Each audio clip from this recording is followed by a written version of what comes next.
First shot ഞങ്ങൾ നാടകത്തിനായിട്ട് ഇപ്പം ആ ജനങ്ങളെല്ലാം കൂടി നായികയെ പ്രതീക്ഷിച്ചുകൊണ്ടിരിക്കുന്നു. അപ്പോൾ ഇന്ദ്രൻസിൻ്റെ അവരൊക്കെയാണ് ഇന്ദ്രൻസ്, കലാഭവൻ മണി, പിന്നെ മച്ചാൻ വർഗീസ്, പിന്നെ ദിലീപ്, ഇവരെല്ലാം കൂടെ ചേർന്നിട്ടാണ്.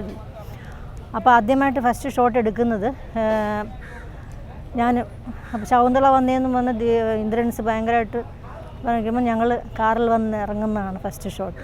ശരിക്കും പറഞ്ഞാൽ എനിക്കിപ്പോൾ അത് കാണുമ്പോൾ ഞാൻ ശരിക്കും ഒരു നാടകത്തിൽ ആർട്ടിസ്റ്റ് വന്ന് ഇറങ്ങുന്നത് ജീൻസും ഷർട്ട് ഇട്ടിട്ടാണ് വന്ന് ഇറങ്ങുന്നത്. അതായിരുന്നു എൻ്റെ ഫസ്റ്റ് ഷോട്ട്. ഡബ്ബിങ് ഞാൻ ആദ്യമായിട്ട് ഡബ്ബ് ചെയ്യുന്നത് ഞാൻ എന്ന് സ്വന്തം ജാനകിക്കുട്ടിയായിരുന്നു. അതിനു മുമ്പ് വരെ എനിക്ക് ഇതിൽ ചെറിയ ഈ മന്ത്രമോദ്യത്തിൽ 1-2 ഡയലോഗ്സേ ഉണ്ടായിരുന്നുള്ളൂ ചെയ്യാനായിട്ട്.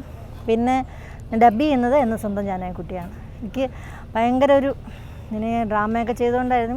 പ്രത്യേകിച്ച് ഹരിഹരൻ സാറിൻ്റെ കൂടെയൊക്കെ ഇരുന്ന് ഡബ്ബ് ചെയ്യാനായിട്ട്. അതും ആദ്യമായിട്ട് ആ ജാനകിക്കുട്ടി എൻ്റെ വോയിസായിരുന്നു ആദ്യമായിട്ട് മദ്രാസിലെ സ്റ്റുഡിയോയിൽ എൻ്റെ ശബ്ദമായിരുന്നു ആദ്യമായിട്ട്.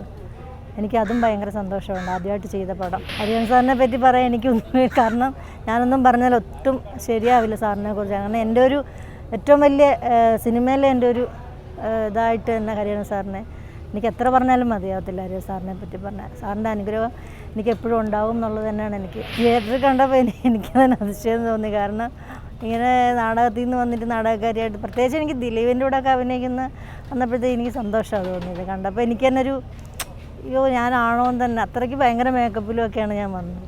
പിന്നെ ഞാൻ അത് മാത്രമേ ഇച്ചിരി മേക്കപ്പ് ചെയ്തിട്ടുള്ളൂ. പിന്നെ എല്ലാം എനിക്ക് ഈ അമ്മ വേഷങ്ങളും സാധാരണ ഒരു ഇതാണ് എനിക്ക് കിട്ടിയിട്ടുള്ളത്.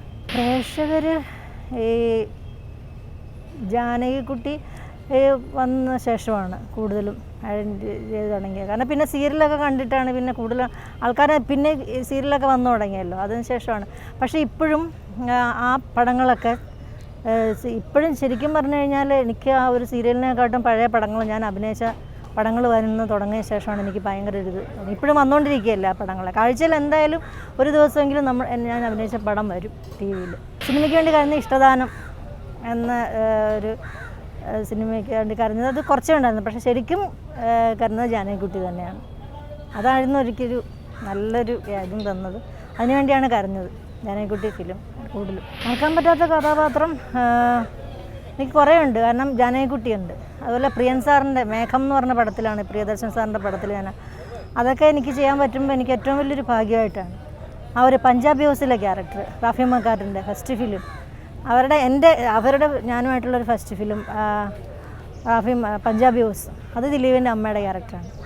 ആ ക്യാരക്ടറൊക്കെ ഇപ്പോഴും ഓരോരുത്തരും കണ്ടിട്ട് 2-3 ക്യാരക്ടറുണ്ട്. വിസ്മയത്തിലെ അത് ദിലീപിൻ്റെ അമ്മ, ഇന്നസെൻ്റ് വൈഫ്, അത് ഞാൻ മരിച്ചു പോകുന്നൊരു ക്യാരക്ടറാണ്. പക്ഷേ ഇന്നസെൻ്റ് എപ്പോഴും ഞാൻ അടുത്തുണ്ടെന്നുള്ളൊരു തോന്നൽ സംഭവം. അപ്പോൾ ആ വിസ്മയം കണ്ടിട്ടുള്ള എൻ്റെ മോള് പഠിച്ച കോളേജിലെ സാർമാരെ പ്രൊഫസറൊക്കെ വന്നിട്ട് ഇപ്പോഴും അവർക്കൊക്കെ ആ ഒരു ക്യാരക്ടറാണ് എനിക്ക്. അങ്ങനെ കുറേ ക്യാരക്ടറുണ്ട്.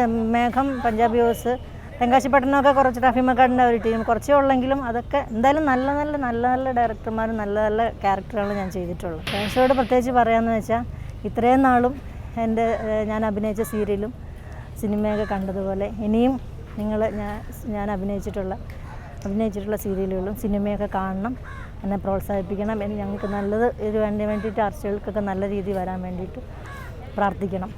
അത് മാത്രമേ എനിക്ക് നിങ്ങളോട് പറയാനുള്ളൂ.